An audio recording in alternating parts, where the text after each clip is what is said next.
What's happening, fam? L.A.R movement still moving. Book is entitled Lessons from a Non-Custodial Father at Amazon, Kindle, and Create Space. A link will be in the description box below. This video is entitled Do Black Men Trust Therapy? Sometimes I sit and I observe people, and sometimes I observe those shows where they have people like doing therapy, like the reality show therapists, you know, not really therapists, but that type of thing. And I listen to other YouTubers and I listen to other people who talk about black getting therapy, and usually those are people who can afford it.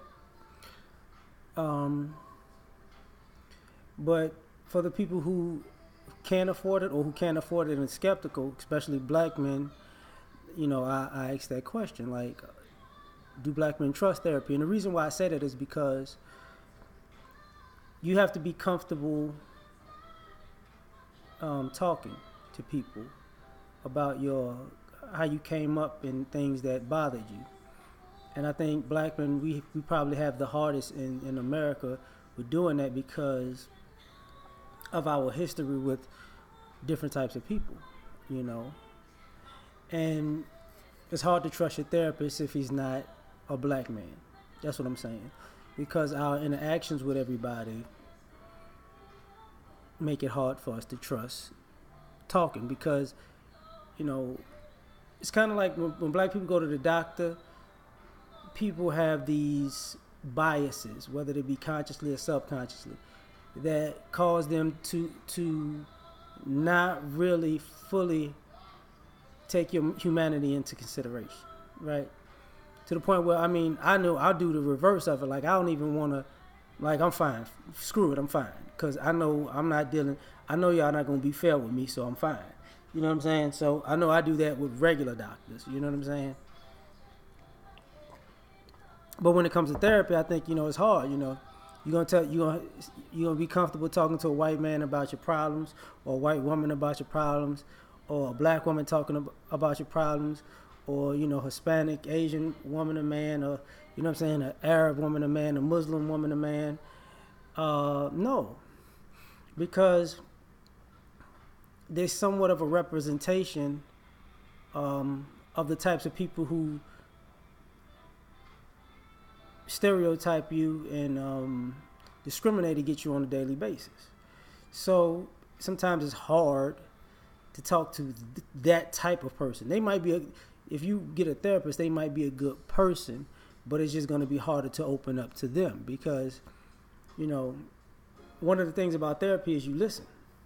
And one of the things that we have, that black men normally have a problem with, is people actually listening to what we have to say, because it's always a pushback.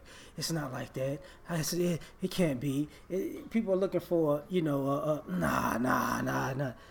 So one of the things about therapy, you have to listen to people and pay attention to, you know, their story, so you can help them talk themselves through the situation.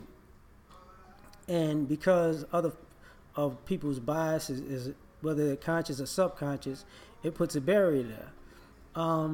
Another thing with being a man, just a man in general,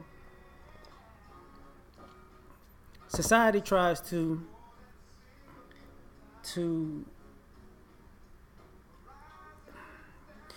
come to some type of understanding about manhood through a feminine mindset. So that's a turnoff to most guys. Like, you know, people are not talking to guys in a male perspective, or understanding a male perspective. They're filtering their understanding through a female perspective and expecting a guy to just fall in line with it. And that makes you not trust therapy, because, you know, when you listen to people talk about guys, you're talking about feelings and emotions in a feminine way, though.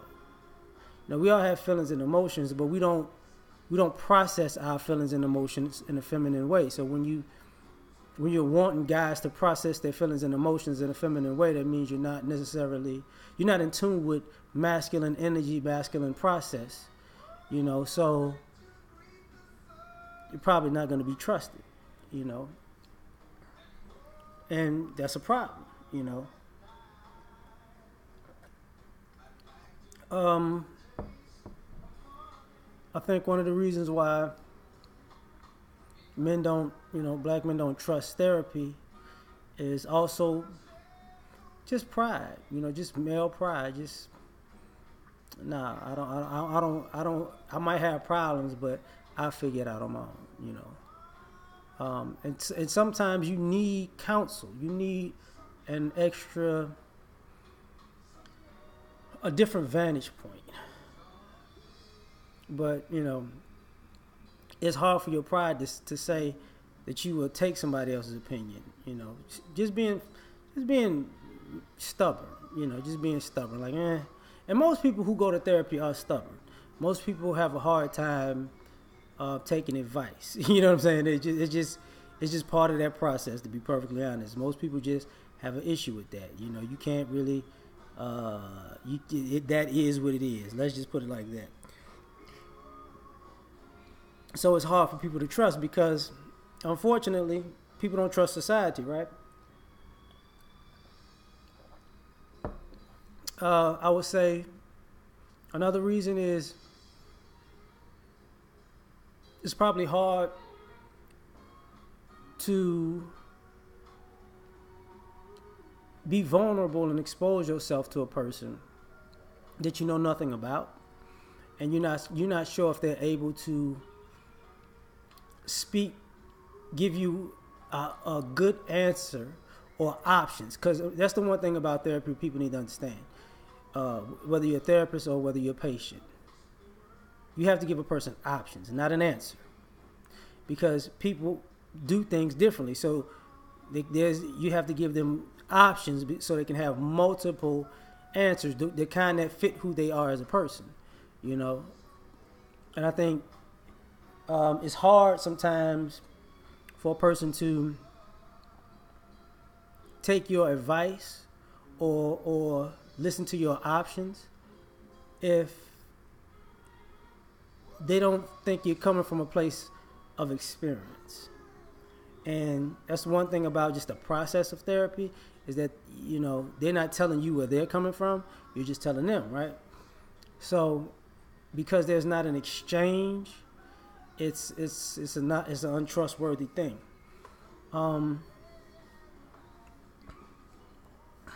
Another thing, and plus, it's hard to trust something that's so serious. A lot of us deal with pain in multiple ways, but usually the best way is, at least for me, is through humor. And you don't look at therapy as something humorous or fun or something that you're able to, light. You don't look at it as an industry that can make something heavy lighthearted, so you can actually be open to a new perspective.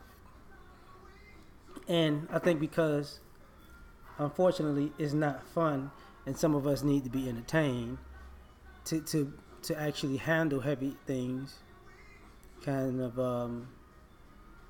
makes it an untrustworthy experience. Like, we've had fun doing everything else in life, so unfortunately, or we've been pushed doing everything else in life, and I'm gonna get to that too.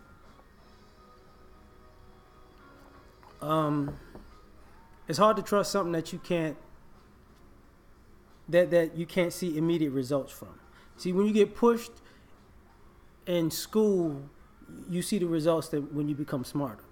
You get pushed in creativity, you see the results when you become more creative. When you get pushed physically, you see the results physically.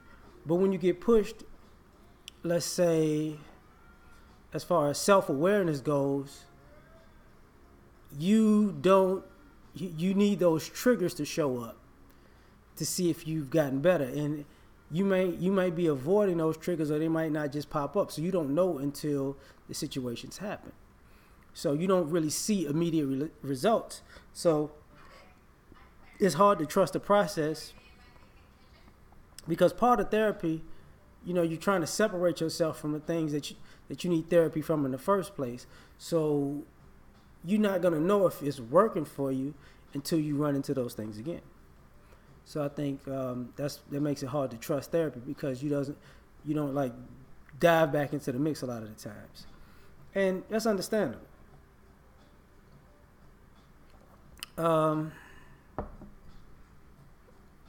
And last but not least, I think brothers don't trust therapy because you're paying for something to help you with self-awareness when some of us don't know our self-worth. So we don't think it's worth it or we're worth it. And it gets in the way of progress. So keep it short, sweet. We out. Peace.